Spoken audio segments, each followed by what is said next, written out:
Good evening and welcome to the 21st Annual Higginbotham Leadership Awards Gala, brought to you by the Lawyers Committee for Civil Rights Under Law. Tonight's gala is all about celebrating the individuals in our community who fight for equity, justice, and the dignity of all people. Tonight is all about making the promises of democracy real. We'll be honoring 5 individuals whose actions over the past year have helped make our country a more fair place. They are Congresswoman Stacy Plaskett, Minnesota Attorney General Keith Ellison, 2-time WNBA champion and Vice President and part owner of the Atlanta Dream, Renee Montgomery, Big Ten Conference Commissioner Kevin Warren, and Chairman of the Board and CEO of Bank of America, Brian Moynihan. Tonight's program also includes a fireside chat featuring Lawyers Committee President and Executive Director Damon Hewitt and CNN senior analyst and SiriusXM host Laura Coates.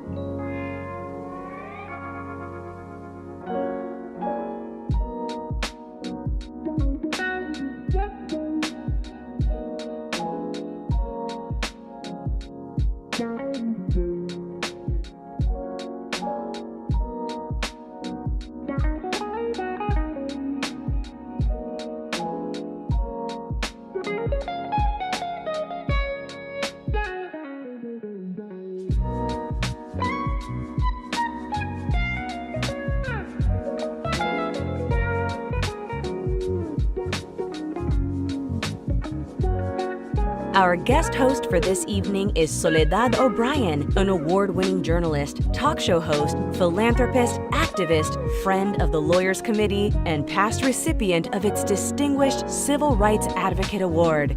Please welcome Soledad O'Brien. Good evening. On behalf of the Lawyers Committee for Civil Rights Under Law, welcome to the 2021 Higginbotham Leadership Awards Gala. My name is Soledad O'Brien, and I am honored to serve as your host for this prestigious event. The Higginbotham Gala is named in honor of the Honorable Judge A. Leon Higginbotham, Jr., a pioneering civil rights advocate, celebrated statesman, author, professor, historian, and federal appeals court judge. Among other accomplishments, Judge Higginbotham was appointed by President John F. Kennedy to the Federal Trade Commission. He founded Philadelphia's first African-American law firm, and he served as the head of a local chapter of the NAACP. The Lawyers Committee would not exist without the fearless trailblazing of people like Judge Higginbotham, and we're honored to have you join us tonight, not only to celebrate the legacy of Judge Higginbotham, but also to celebrate this evening's honorees, people of great distinction who share many of Judge Higginbotham's extraordinary traits. For those of you who don't know, the Lawyers Committee was founded in 1963 at the behest of President Kennedy to mobilize the nation's attorneys in the fight for civil rights.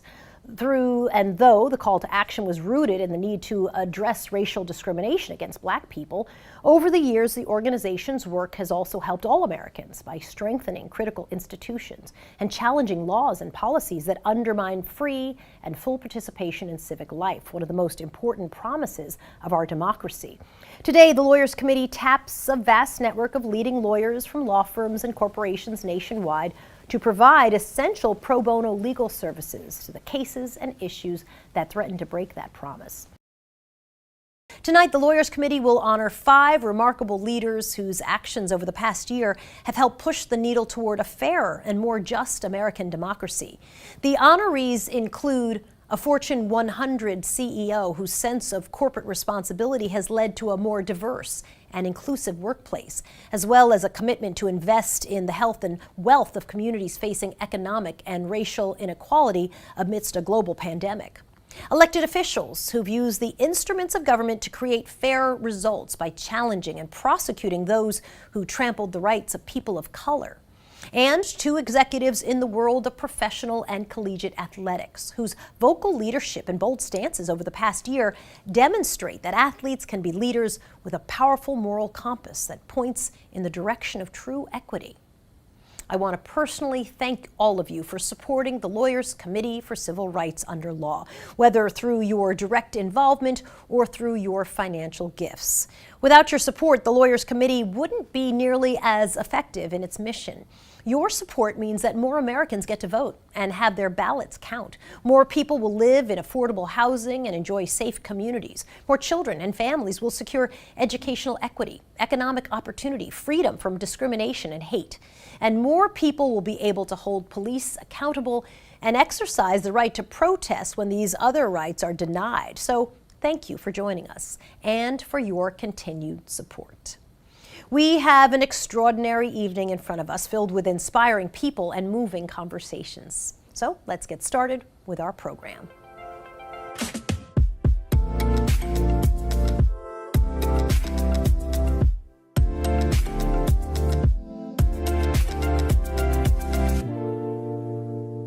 It's now my pleasure to begin this special evening by introducing the new leader of this storied organization, Damon Hewitt, with whom I had the pleasure of sharing the screen many years ago when we both took part in Spike Lee's highly acclaimed documentary, When the Levees Broke.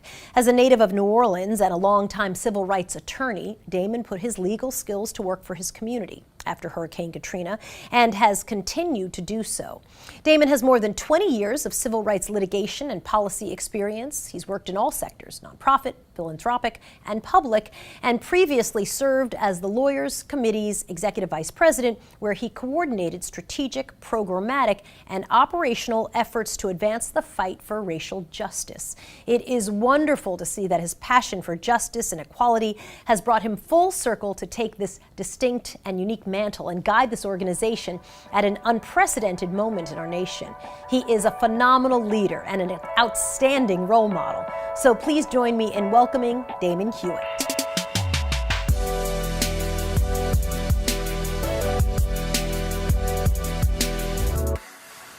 Thanks, Soledad.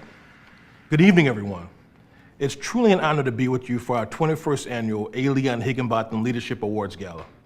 Tonight, we recognize a dynamic group of leaders for their commitment to racial justice, diversity in the workplace, and support for making the promises of our democracy real for all people, but especially Black and brown communities. In the past year, we have seen massive protests for racial justice, a global public health emergency, and we've also faced unprecedented challenges that have threatened the very foundations of our democracy and all the progress we've made in past years. But these moments of crisis can also present us with an opportunity. We know that progress toward racial justice doesn't occur in a straight line. It can be a winding, sometimes baffling journey that can come with setbacks. Progress toward racial justice is an arduous and complicated project, one that requires people of conscience to join forces and leverage our collective gifts and talents to make our country a better, fairer, and more just place. In fact, I think of American democracy itself as a work in progress. Tonight is about celebrating those who put in that work to make the promises of our democracy real and accessible to everyone. I'm beyond excited to highlight their contributions and to remind us all about the great possibilities that await us. I'd like to thank our event sponsors for their generous support, our tremendous board of directors and executive committee, our outstanding staff who work so hard every day, and you in the audience for helping to make our work possible. We would not be able to make the positive impacts for the communities we serve without each and every one of you. Every organization has a story. We want to turn now to a short video that will tell you a bit more about the Lawyers Committee story and the work our staff does in the fight for voting rights, stopping hate, addressing the inequities in our justice system, and so much more. There are very few things that end up changing the world forever. This past year has been one of reckoning, reflection, growth, and perseverance. We remember the movement for Black lives that ignited during the summer of 2020. We remember the violent insurrection that was an attack on democracy itself, and the rise of voter suppression. We remember social distancing and solidarity, and how the demand for police accountability has become a nationwide outcry. But we continue to fight. 2020 was one of the most important years of the Lawyers Committee's history because of everything that happened. You had the presidential election, you had COVID-19, you had the racial justice moments caused by the death of George Floyd and other events. And it was a moment that the Lawyers Committee had to meet, and we did. We participated in over 80 lawsuits in 2020 to meet that moment, and we vindicated the rights of Black people and other people of color in those cases. The current moment is really important for civil rights because we are at a pivotal point in our country. We've experienced a lot of things that highlighted a lot of racial inequalities. We had the pandemic, which highlighted inequalities in housing, healthcare, education. For almost 60 years, the Lawyers Committee for Civil Rights Under Law has mobilized a network of leading lawyers in the private bar to provide essential pro bono legal services to tackle the most critical racial justice issues of our time. Today, the Lawyers Committee continues that mission, fighting inside and outside the courts to challenge bad actors who have taken direct action to weaken democracy. We fought against white supremacy and have shown time and time again that we are stronger than hate. America has refused from its founding to extend the rights of citizenship to every person who lives here. Those we call founders were only committed to property-owning white men, and the law, custom, the economy still accrues to that specific class. On December 12th, a group of Proud Boys and their affiliates came onto our church's property and destroyed our Black Lives Matter sign while chanting whatever racist slogans they were chanting to energize themselves during that criminal activity. And we engaged the Lawyers Committee so that we could get justice for ourselves and to ensure that those who participated in that criminal act are brought to justice. The Lawyers Committee has been, first of all, responsive to our emotional needs after such a devastating event, but more so, they have enlisted extremely gifted legal minds from within the Lawyers Committee and the persons they have pulled together to work on our case. And we feel like we've got the best representation, but also fine human beings who share our vision of what the world should be, that our rights as citizens should in no way be abridged, and that we do whatever is necessary to protect people who are supposed to be considered citizens of the United States of America. The 2020 election was so incredibly important for our country for so many reasons.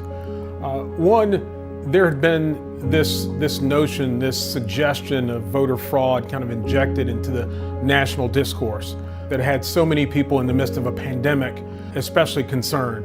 We were concerned about access, about people feeling safe to be able to vote and to remain healthy. It was also a turning point, if you will, in our country in terms of the political divide. And of course, what we do with the election protection effort. The election protection work is at the forefront of the Lawyers Committee, and the continued struggles and issues involving voting rights. Election protection is a brand. Everybody knows 866 Our Vote, helping voters understand the process, anything from where they vote to whether or not they are eligible to vote. Criminal justice, voting rights, fair housing, and community development are just some of the issue areas we tackle to advance racial justice for Black and Brown communities.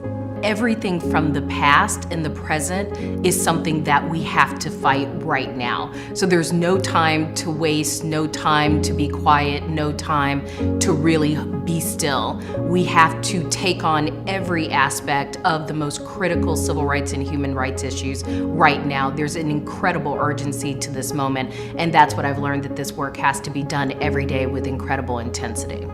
Our democracy is hanging in the balance.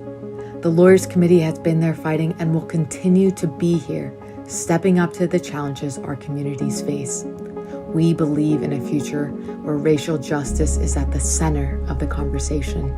This is a all hands on deck historical moment, and no organization is better suited to bring talent, resources into that fight.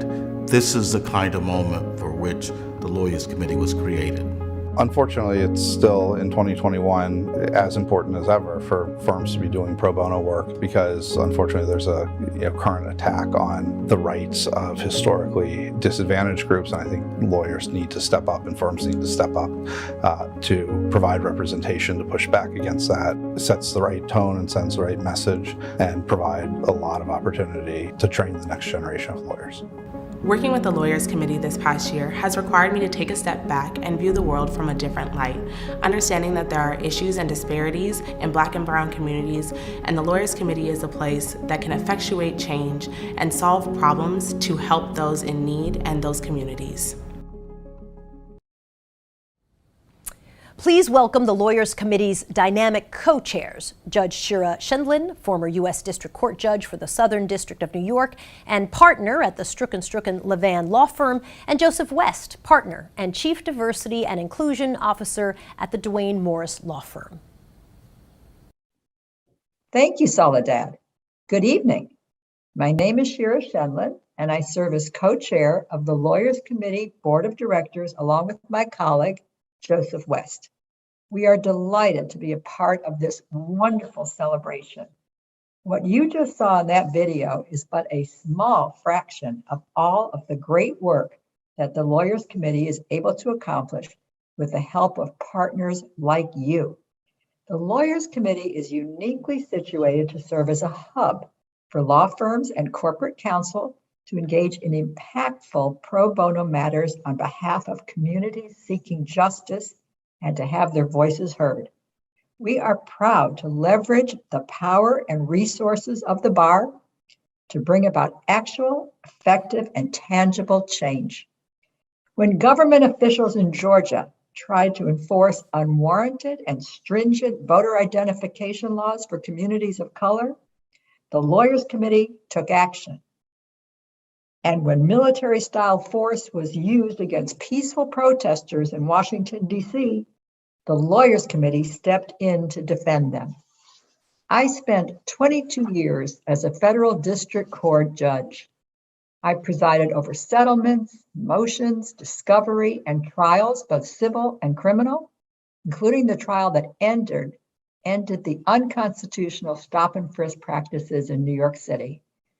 I have seen how justice and democracy can work and when it has failed, and I know it cannot work on its own. The Lawyers Committee takes action every single day to make sure that our democracy works for everyone, not only a chosen few. I urge you to take us seriously when we tell you that we need your help. Thank you for the opportunity to speak to you tonight about the importance of the Lawyers Committee work. And now I'll pass it off to my colleague, Joseph West. Thank you, Judge Shendlin. My co-chair, Judge Shendlin, is right. With your support, the Lawyers Committee is able to safeguard democracy. With your support, the Lawyers Committee is able to tap into the largest pro bono legal network in the country. It's only with your help that this critical work can continue. I don't need to remind anyone that this is an unprecedented time in our country's history. And we all have the opportunity, in fact, the obligation to take action to make real the promise of democracy for all. Over the course of my career as a corporate officer, a trial lawyer, and a partner at a large law firm, I've had the incredible privilege to partner with many organizations working to end discrimination. But I can say unequivocally that none of them have had the depth of reach or the impact of the Lawyers Committee for Civil Rights under law. But to continue this very important work, the Lawyers Committee needs your support. I ask you to give and to give boldly. We've seen too much as a country to not recognize the very important work and the urgency of the Lawyers Committee's work. Now, there are a couple of ways you can give. You can text the number on the screen, or you can donate by way of lawyerscommittee.org/real. That's lawyerscommittee.org/REAL. I urge you to donate now to fuel the work of the Lawyers Committee. Thank you for helping the Lawyers Committee for Civil Rights Under Law to make the promise of our democracy real.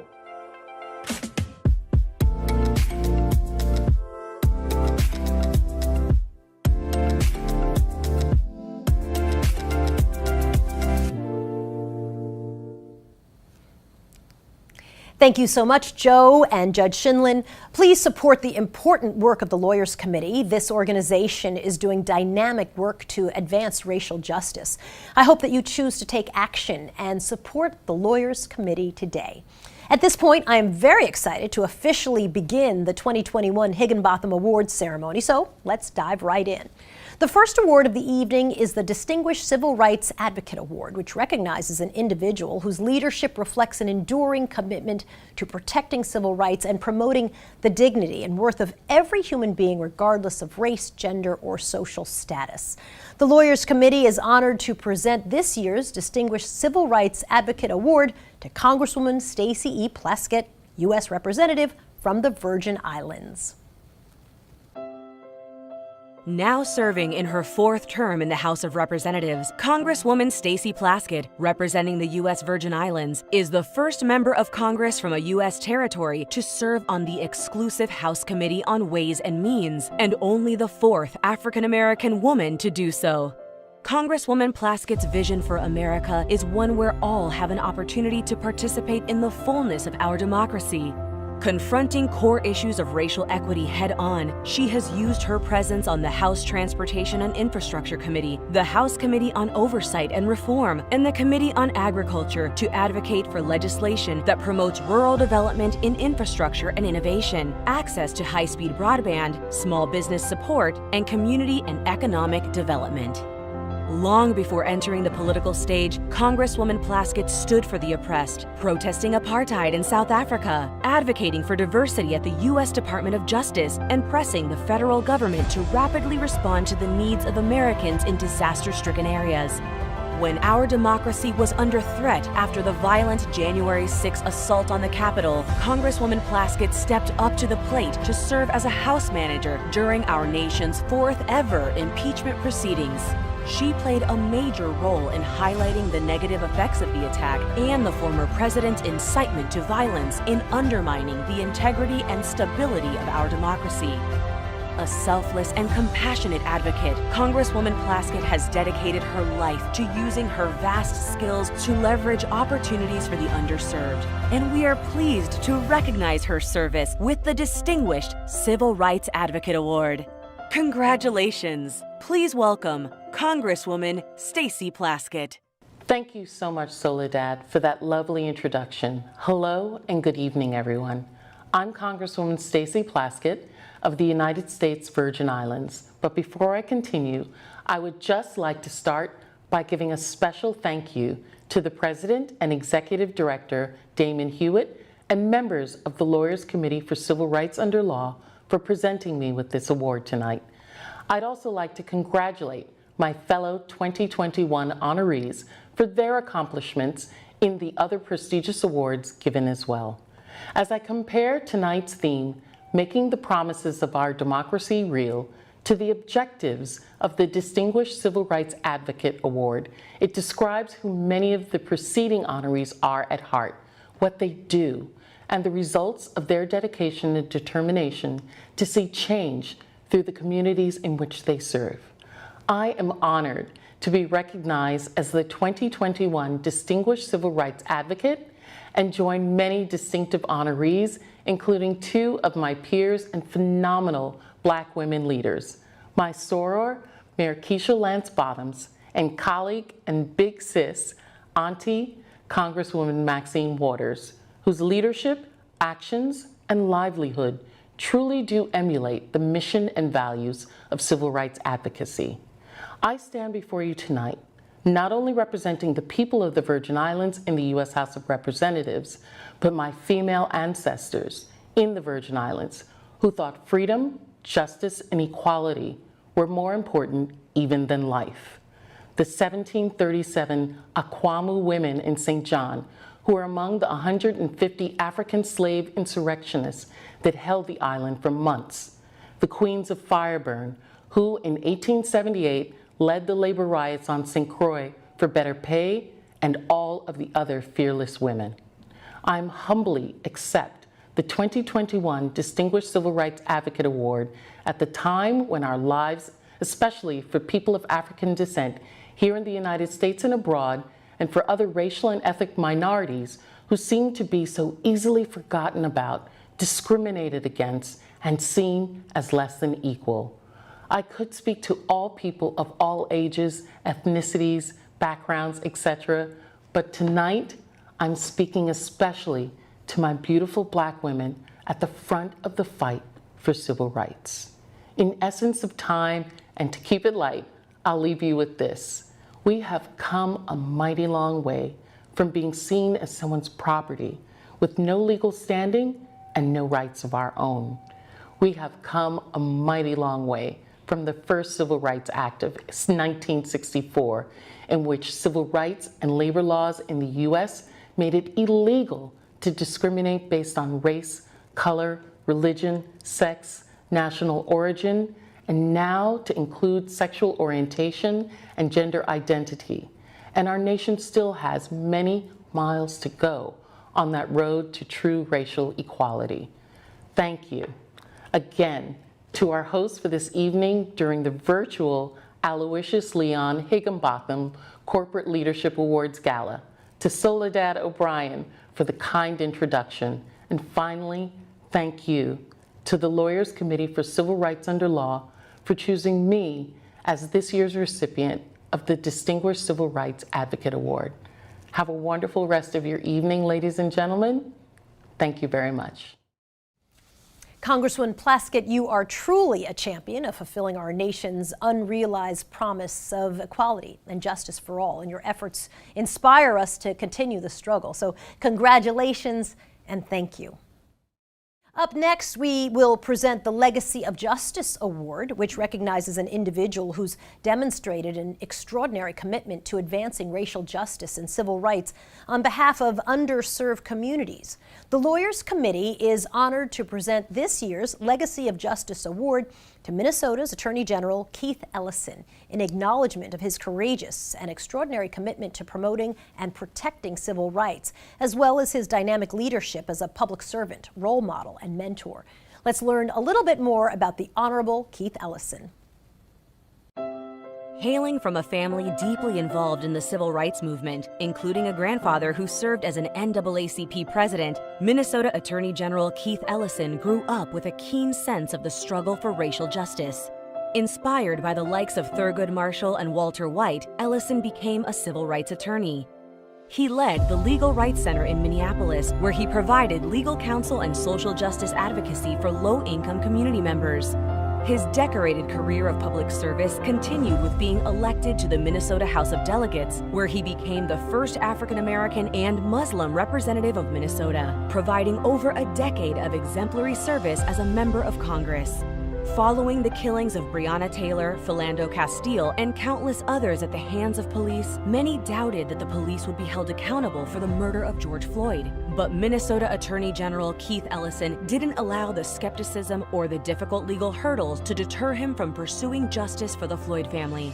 After taking over the prosecution, Attorney General Ellison pursued the more serious charges of second-degree murder and third-degree murder against former police officer Derek Chauvin, and successfully led the team that secured a rare conviction of a police officer. This historic victory in pursuit of racial justice brought some sense of peace to Mr. Floyd's family and delivered some semblance of accountability for Black and brown communities across the country in the process. Attorney General Ellison's work is a testament to what can be accomplished when we choose to champion the human rights of all people and center the experiences of people of color. The Lawyers Committee is proud to recognize his tremendous leadership with the Legacy of Justice Award. Wow, what a wonderful award. I'm so grateful for this recognition. I want to accept it on behalf of the entire Floyd prosecution team, the entire office of the Minnesota Attorney General's office, and everybody who stands for justice. Thank you, Lawyers Committee for Civil Rights Under Law. This wonderful award, Legacy of Justice. I cannot thank you enough on behalf of all the people who I accept this award on behalf of. And I just want you to know that you're putting a lot of pressure on me, because now I got to keep on trying to deliver some justice. So thank you. Thank you very much. Attorney General Ellison, your work is a testament to your unrelenting dedication to promoting justice and equality for all. When the nation's eyes were on Minnesota, you delivered simple justice. So congratulations to you, and thank you. At this moment, we're going to shift the program a little bit and hear from the Lawyers Committee's new leader. But before we do, we have some very special people that have joined us this afternoon to help mark this special occasion. So let's hear from them now. I'm Jane Sherburn, a former co-chair of the Lawyers Committee and a current member of the board's executive committee. Damon, I am thrilled to have you at the helm of the Lawyers Committee, and so grateful to Kristen Clark for having brought you on board as her deputy and positioning us so well to have you step in as her successor without missing a beat. And as you know so well, this is not the moment to miss a beat. I can say without hesitation that the board has great confidence in your leadership and your capacity to act strategically and with great effect, skills and attributes amply on display already. And we know you will bring out the best in the Lawyers Committee incredibly talented and dedicated staff. I appreciate you as a colleague and as a friend, and I look forward to supporting you as you face the challenges ahead. So glad you're in the seat. Good evening. I'm Wade Henderson, the interim president and CEO of the Leadership Conference on Civil and Human Rights. After working with Damon Hewitt since his days as an attorney with the NAACP Legal Defense Fund, I can name a scant few whom I'd rather be in the trenches with in the fight for social justice than Damon. He's a creative and strategic thinker and a voice for principle and reason. Damon is an inspired choice to lead the Lawyers Committee, and I'm extremely pleased both for him and this venerable organization. I also want to shout out the honorees for the Higginbotham Leadership Awards, and most especially to my personal friends, Brian Moynihan, Chairman and CEO of Bank of America, and Keith Ellison, the hard-hitting Attorney General of Minnesota. Congratulations to all the honorees, to the entire Lawyers Committee team, and to Damon on this special evening in a wonderfully distinguished career. Thank you. Sometimes they get it right. Damon Hewitt as the head of the Lawyers Committee for Civil Rights Under Law. Hip, hip, hooray. I couldn't be more thrilled to have the right leader at such a critical organization at this critical juncture. So let's get to work, Damon. We got work to do, and the country's counting on you. And you know that I have your back and looking forward to working with you. Hello, everyone. It's so exciting to be joining the Lawyers Committee's 2021 Higginbotham event.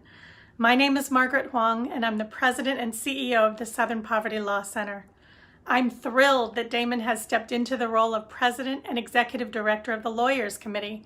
His leadership, his experience, and his passion for racial justice are exactly what our movement needs at this moment.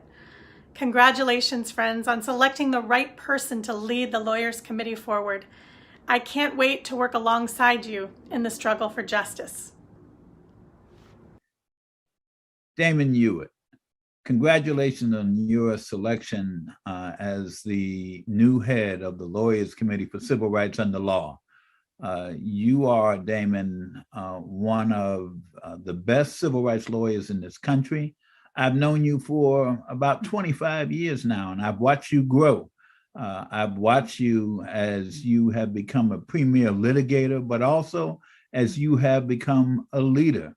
And I am so proud of you as you take on this important position. We're in challenging times. We all know that. And in these times, we need strong leadership.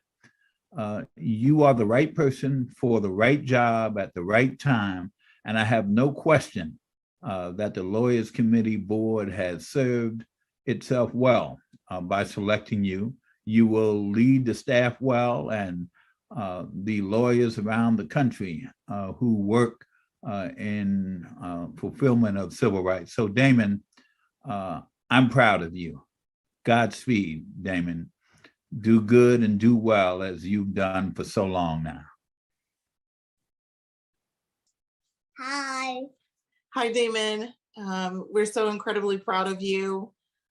So inspired and honored that you're able to lead such a wonderful organization and that you're still able to be a great partner and father to our wonderful children, including our oldest, Amina. We love you and we're proud of you. Bye. That was so heartwarming. Now that you've heard from his family and friends and colleagues, it's time for a fireside chat with the Lawyers Committee's new president and executive director, Damon Hewitt, in conversation with the phenomenal Laura Coates. You know Laura, of course, as a talented senior legal analyst and anchor at CNN and the host of the Laura Coates Show on the Sirius XM radio, but she's also a former federal prosecutor and civil rights attorney, previously serving as a trial attorney in the Civil Rights Division of the U.S. Department of Justice during both the Bush and Obama administrations. Laura and Damon's discussion will focus on tonight's theme, which is making the promises of democracy real. So please join me in welcoming Laura Coates and Damon Hewitt.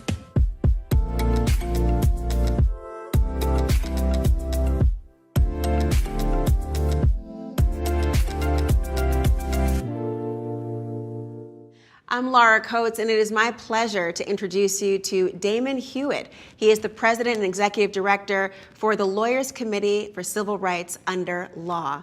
It's a pleasure to talk to him today and get to know him in this way. Thanks, Laura, for being with us and for continuing to partner with the Lawyers Committee. Damon, I'm so glad that you're here. Not only are you a person who's been dedicated to civil rights throughout your life, you really are a son of the South. You're right, I am a son of the South, born and raised in New Orleans, Louisiana, an alumnus of Louisiana State University. Didn't cross the Mason-Dixon line until I went to law school. As I understand, in your hometown, in your city, it is the same city where Ruby Bridges integrated a school 6 years after Brown versus Board of Education. And that was really a formative part of your life, going to a school, frankly, where the legacy of Brown v. Board had yet to be realized. That's exactly right. You know, when people look at that Norman Rockwell painting of Ruby Bridges depicted entering William Frantz Elementary School, people think about that snapshot in time, but they don't often think about the days, the weeks, the decades that followed, frankly. Now, fast forward to the early 1990s, I was a student in New Orleans public schools. At that point, however, the public schools were almost all majority black. In fact, there was only one majority white public high school, and that happened to be the Math and Science Elite Magnet School. I was fortunate to attend that school because of the academic offerings, but the irony, the disparity never left me. It always haunted me, this notion that the elite opportunities aren't made as widely available, certainly not proportionally, to black students who are just as deserving, just as smart, and can do just as much as anyone else. And of course, I'm sure you were aware that was no coincidence. No coincidence at all. You know, it's a matter of conscious choices, policies, and structural. And look, this even happens when you have black people or brown people in power, because we're talking about, Laura, structural racism and discrimination, not just individual bad actors. It's about all the structures and systems in which we operate and navigate that hold us all back, quite frankly. And that's such a powerful statement that you just made, because it's often the assumption of so many people that racism, systemic or structural or otherwise, is really only borne by those who are in Black and brown communities. But racism hurts us all. Well, racism does hurt us all. You know, it has a cost that runs deep and is sometimes not readily apparent, but in many cases it certainly is. Racism can cost us our health in terms of the disparities, but when you think about a global pandemic, a particular community being hurt actually hurts everyone. Racism can cost us our wealth, and not just in terms of individual families or communities, but the overall economy, not just people in urban centers or in Appalachia, but frankly all throughout the country. We also have learned the hard way that racism can cost us even more. It can cost us our entire democracy. When you look at the racialized attacks on election systems, on election workers, and even on the US Capitol, racism can cost us everything if we let it. And that's why we have to stand in the breach to make sure that does not happen. And one of the main areas I know that has been top of mind for the Lawyers Committee and so many advocates across the country has been voter suppression. The Lawyers Committee has had a very big role historically and continues to have a big role in trying to make sure that the gains of the Voting Rights Act remain and can be fortified yet again, right? That's right. The Voting Rights Act is one of the most important pieces of legislation Congress has ever adopted, that's ever been signed into law by a president. And historically, it's actually had bipartisan support, reauthorized under Republican presidents such as Nixon, Reagan, and George W. Bush. The last time the Voting Rights Act was reauthorized in the Bush years, it had a 98-0 vote in favor in the US Senate, with 2 senators not voting. And so you compare that to today, when it's difficult to even get a vote on the floor in the Senate because it's not even clear that there are 50 votes sometimes for some of these provisions, quite honestly. But what we realize is the need for the Voting Rights Act in 1965 and when it was reauthorized in 82 and 2006 really does remain. Exhibit A is all of the voter suppression bills that we've seen nationwide after the Supreme Court's decision in the Shelby County case in 2013. If racism and discrimination in voting were not a problem, we would not see all of those bills. We would not see active efforts to target the specific means that communities of color use to cast their ballots. So voting rights is a contested space because it's all about determining who has power in this country. And whoever has power sets the narrative, whoever has power controls the resources in terms of dollars and otherwise, and whoever has power defines what the reality is for communities. And if we're focused on self-determination for communities of color, they deserve not just opportunity, they deserve and need voice and power. And that's why we're focused on how we can help build power for those communities whose voice is too often unheard. Well, you understand deeply, Damon, the idea of being in a position to make commands before you have to concede a point. And this is something that's been in part the legacy of people who have been influential in this organization, including somebody who has been a personal hero of yours, Judge Higginbotham. Tell me a little bit about how his life has influenced your own. Well, I'm an alumnus of the University of Pennsylvania Law School, and you cannot be a Philadelphia law student or a classic Philadelphia lawyer without knowing about Judge Higginbotham and the other giants. I was a law student watching Judge Higginbotham. This was just weeks before he passed away, sadly.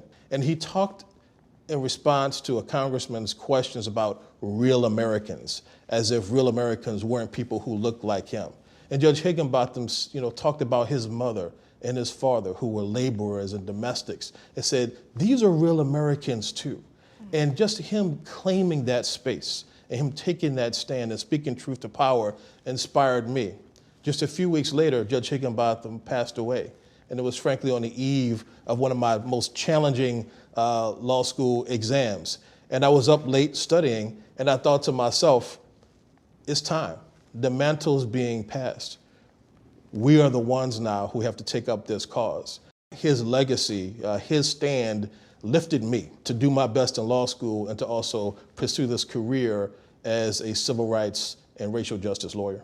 Damon, when you think about the Lawyers Committee as being result-oriented, as trying to achieve tangible results for people who have been marginalized, who are vulnerable, who can be exploited by so many structural systems that are geared towards trying to do just that. what do you want people to understand about the Lawyers Committee for Civil Rights and the work that's to be done? We're focused on big demands. We're focused on participatory democracy. We're focused on being stakeholders in this country. We're focused on being able to have an opportunity for intergenerational transfer of wealth, not just a good job. We're focused on having safe communities where safety is defined by community, not by someone else on the outside. We're focused on not just having a fighting chance and an opportunity, we're also focused on the outcome. And that's justice. And that's what makes democracy feel tangible and real, when in so many realms it just continues to feel so elusive, as if it's just words on paper or some high-minded concept. If it's not tangible and accessible to everyone, then it's not going to work for anyone in this country. Damon, Always. a pleasure. Thank you so much, Laura. It was a pleasure. Thank you. Thank you to Laura and Damon for that thoughtful conversation. Laura, it is always a pleasure to hear from you, and thank you for using your voice to bring clarity and perspective to some of the most complex issues of our time. Now, back to our awards presentations. We next present the Beacon of Justice Award, which honors an individual or group whose outstanding leadership promotes justice and equality and inspires others to devote their skills and talents to the cause of social justice. The Lawyers Committee is thrilled to present this year's Beacon of Justice Award to Renee Montgomery, a two-time WNBA champion and now part owner and vice president of the Atlanta Dream. Let's hear about this champion. Renee Montgomery is a two-time WNBA champion and vice president and part owner of the Atlanta Dream. She is also an energetic and insightful sports analyst for the NBA and ESPN and hosts her own podcast, Remotely Renee. Renee has worked tirelessly to promote racial justice, advocate for police reform and accountability, and to champion voting rights for communities of color and the disenfranchised. She has lived by her personal motto, "Moments make momentum."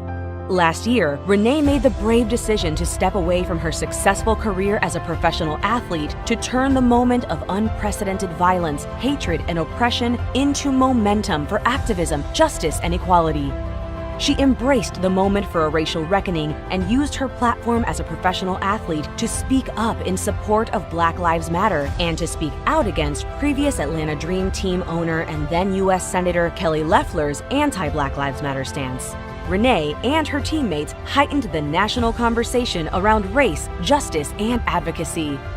Renee also launched several charitable endeavors to help communities in need. The Lawyers Committee is delighted to present Renee the Beacon of Justice Award. Hello, hello, hello there, everyone. So let me start off by saying, let's go! I believe in celebrating everything, and when you get something such as the Beacon of Justice Award, you don't set out to win that award. You never set out to win such awards like that. But I have to thank the Higginbotham corporate leadership for what they're doing, recognizing community justice work. And that's something that doesn't get a lot of recognition. I don't need any recognition to do it, but I thank you guys for recognizing the efforts that we're doing here. And when I say we're, I have to send a huge shout out to the RMF, Renee Montgomery Foundation squad, that no matter the event, whether it's Remember the 3rd of November, recognizing and educating people on voting rights and what you can and can't do and what you need to go to the polls, all the way to coding camps that we throw. Our foundation, we have a wide range of what we want to cover, and everybody on my team is always ready and willing for any crazy idea I come up with. And then I also have to send a shout out to Montgomery & Company, and that's what I call my family. That's also my business backing, in a sense of when I opted out of my job, opted out of everything that I knew was my normal lifestyle. And my family was there for me to help me build back the pieces and build everything up. And now the things that we're creating, there's people giving us awards for it. It's so crazy. So what turned out as a scary moment that I didn't know what happened is turned into something beautiful, beautiful moments and so much momentum. And I always have the saying, moments equal momentum. And this is one of those moments. So thank you guys for this award. I will continue the work. The marathon continues. Humbling. Thank you guys. Renee, you are a champion, a businesswoman, an activist, truly an inspiration. Congratulations to you and the entire Atlanta Dream organization. and thank you. We now present the Racial Justice Trailblazer Award, which recognizes a visionary whose body of work has cut through barriers and obstacles to promote racial justice and economic opportunity. We are delighted that this year's award recipient is Kevin Warren, Commissioner of the Big Ten Conference. Let's hear about this trailblazer. Throughout his career, Kevin Warren has cut through barriers and obstacles to ascend to positions of distinction. He is the first African American to lead the Big Ten Conference. In fact, he is the first African American leader of any Power 5 collegiate athletic conference. He was also the highest ranking African American business executive in the history of the National Football League, becoming the first African American COO of a franchise in NFL history. Commissioner Warren has not only scaled obstacles to executive leadership, he has used his station to open doors for others. While serving as COO for the Minnesota Vikings, Commissioner Warren initiated programs to promote women to executive positions and became a member of the NFL Committee on Workplace Diversity, a committee established to enhance and promote diversity at every level of the NFL. Commissioner Warren created the Big Ten Conference Anti-Hate and Anti-Racism Coalition after the murder of George Floyd, which unites student athletes, coaches, and staff to combat racism and hate around the world. Under Commissioner Warren's visionary leadership, the Big Ten Conference also partnered with the Lawyers Committee to launch a voter registration initiative to encourage student athletes to take part in the electoral process. The Lawyers Committee is delighted to recognize Commissioner Warren's barrier-breaking career and initiatives with the Racial Justice Trailblazer Award.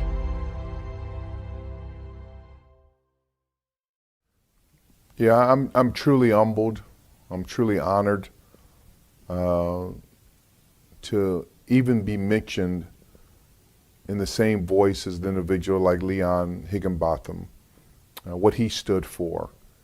And, you know, this is a special award. I've been blessed to receive many awards, but this will be an award that will I'll hold near and dear to my heart, because I think what it has taught me is what my parents taught me: do the right thing, create an environment where diversity, equity, and inclusion is important.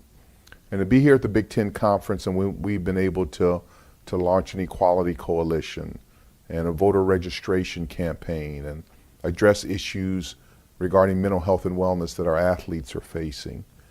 And I just will continue to do my very, very best, not for awards, but for the protection of our young people in our country, especially our 10,000 student athletes here in the Big Ten Conference.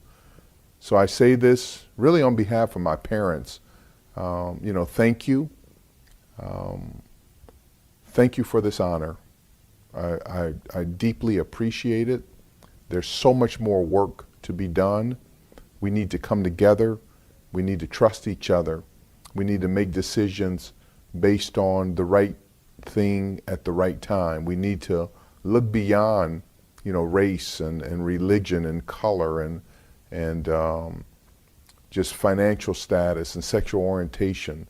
We need to do what's right. We need to recognize that we are all children in the eyes of God, and we have a responsibility, especially for our future generations, for us to create an environment that is not only safe and secure, but it energizes our young people to be great. So again, thank you very much for this incredible honor. I'm humbled. And you have my word that I will continually work each and every day to make you proud. Have a great night, and God bless you. Commissioner Warren, we appreciate your leadership and partnership, including your support of the Lawyers Committee election protection efforts last year. Congratulations on your achievements, and thank you.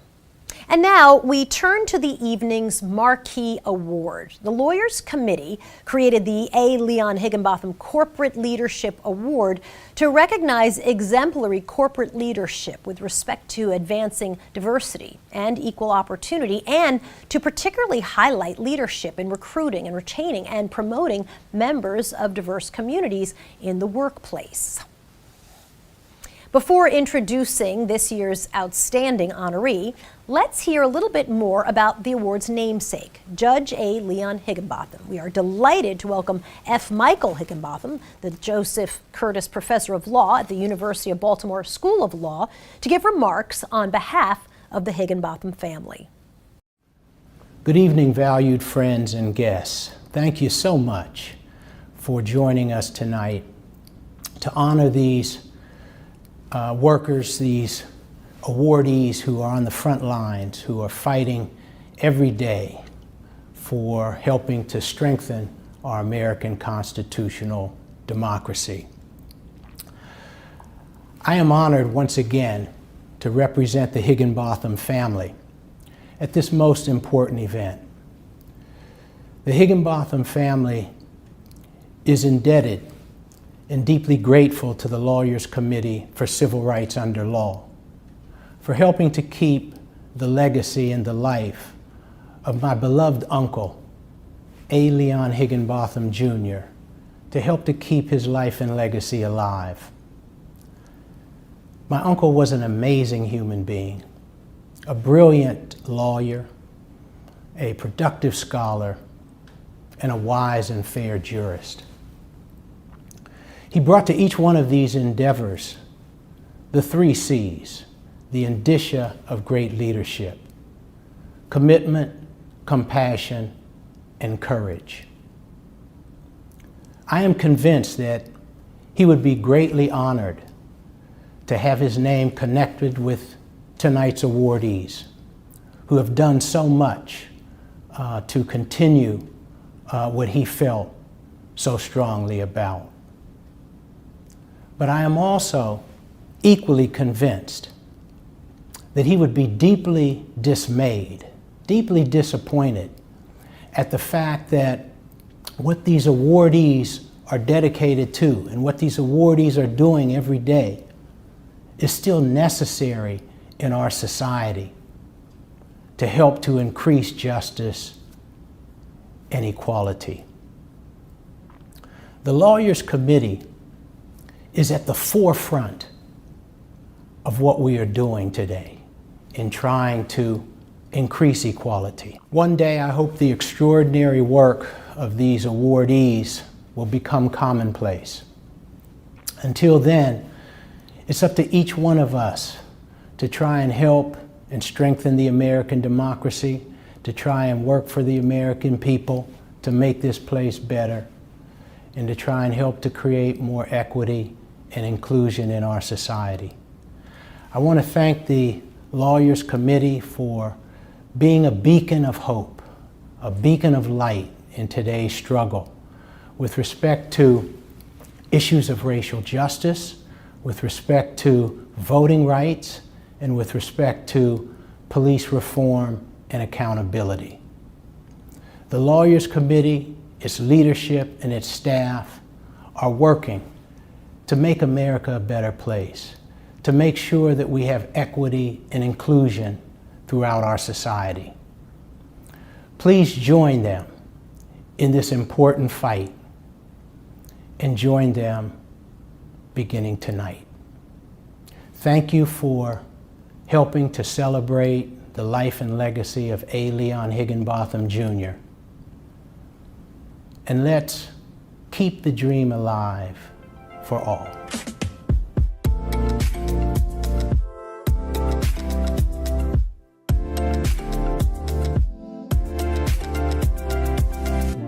Thank you, Michael, for those remarks. We all stand on the shoulders of giants like Judge Higginbotham. To help us introduce tonight's Higginbotham Corporate Leadership Award honoree, we turn to Mark Morial, President and CEO of the National Urban League. Mark Morial is a living legend. Over the last 15 years, he's overseen a huge expansion of the reach of the National Urban League's services and has overseen a movement to create policies that serve communities of color. Before helming the Urban League, Mark was the mayor of the great city of New Orleans. He is the author of the Gumbo Coalition, a collection of lessons on the power of unity in our democracy, and a leadership framework for America's change makers. It's something we could all use. He's also a member of the Lawyers Committee's Board of Directors, just like his late father, Ernest N. Morial, the first African-American mayor of New Orleans, and a founding member of the Lawyers Committee. So please join me in welcoming Mark Morial. We at the National Urban League have had the privilege and pride to work with Brian Moynihan at Bank of America now for more than 10 years as a member of its National Community Advisory Council. From that perch, I've had an opportunity to see Brian Moynihan in action. Brian comes to our meetings, shirt sleeves rolled up, brain turned on, and with his ears tuned in. And it is in those sessions that I've had an opportunity to witness someone who doesn't walk into a meeting like these with talking points and a script, but with a real desire to hear and engage on a wide range of very important issues to Black and brown communities, urban communities, and other communities of economic and social disadvantage. Brian Moynihan listens. He provides candor and feedback. And I've seen numerous times where our input and our recommendations have been embraced and implemented by the bank.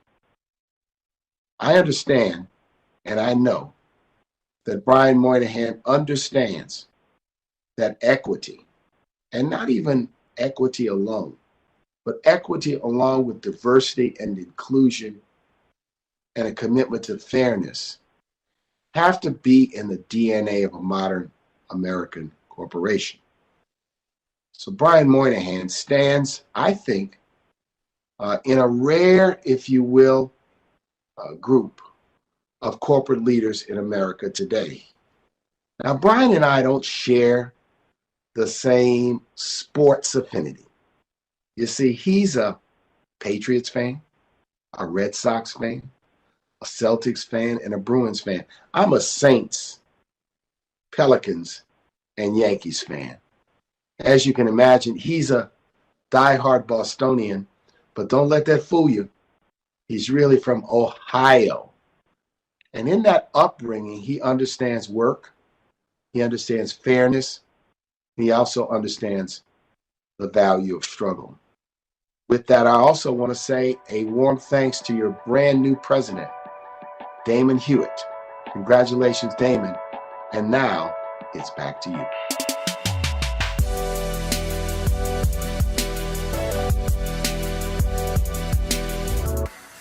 Thank you, Mark, for joining us for this special celebration and for those wonderful remarks. We so appreciate your partnership through the National Urban League. In a moment, I'll be presenting Brian with the 2021 Higginbotham Corporate Leadership Award. But before I do, I want to say a few words about Brian's leadership and accomplishments. As chairman of the board and CEO of Bank of America, Brian leads a team of more than 200,000 employees. That's a staggering number of people, a staggering number of lives touched, of hopes, of aspirations.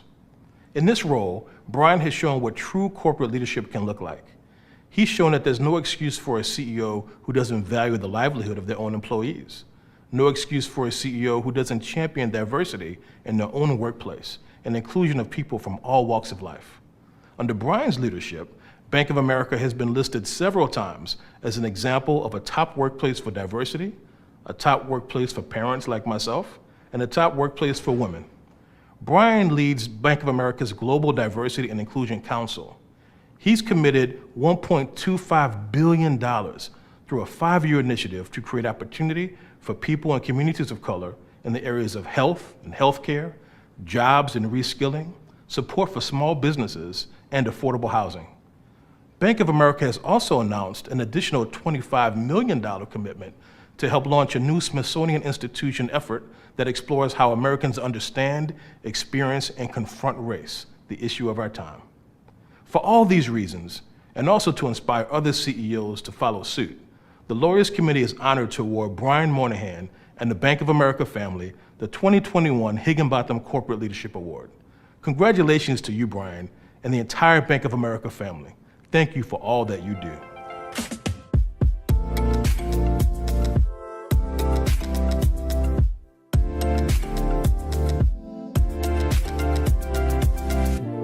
Thank you for that wonderful introduction.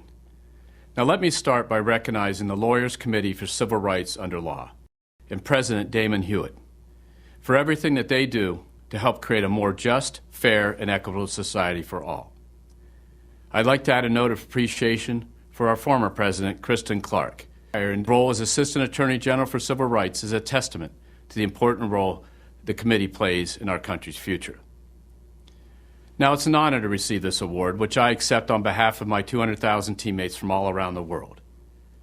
This award carries with it the name of one of the greats in the civil rights movement, Leon Higginbotham. Leon's name is associated with progress, with equality, and with opportunity. We at Bank of America, and I'm personally humbled to be recognized in that light. We know at Bank of America that our company has to play a role in helping drive progress in society. Our commitment to racial equality and economic opportunity is core to who we are in our company. And that commitment, as we say, begins inside our walls. It begins with a workforce that reflects the diversity of our communities across every dimension. It continues with who we hire and how we develop diverse talent from across society. It also includes how we put in policies that hold our leaders accountable for our teammates to make great progress in their careers. But it also extends to our external activities, how we look outside and how we deliver for our clients and customers around the world. We serve 1 in 2 households in the United States. We have to ensure that everyone has access to products and services they need to achieve their financial goals, regardless of where they live or what they earn. And we're also helping drive equality and economic opportunity within the communities we serve. Following the tragic killing of George Floyd, we accelerated that work with a new $1.25 billion commitment. We're investing that commitment in areas where we see gaps that exist and have existed for far too long. Areas such as jobs, as small business development, housing, and healthcare.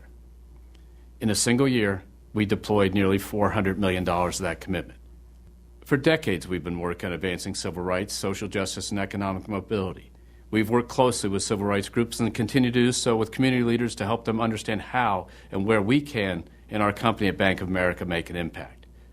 We support the work of advocates to create positive change and share their dedication to driving that progress.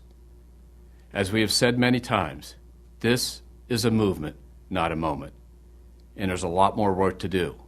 I'd like again to thank the committee for this recognition and for all the great work that you do. So thank you, and thank you for this honor. Once again, I would like to offer a hearty and sincere congratulations to all of the honorees of tonight's gala. It's been a privilege to be your host, a privilege to share this virtual stage with such esteemed and accomplished individuals. And now to close the Lawyers Committee's 2021 Higginbotham Gala, I'd like to invite back President and Executive Director Damon Hewitt for some closing remarks.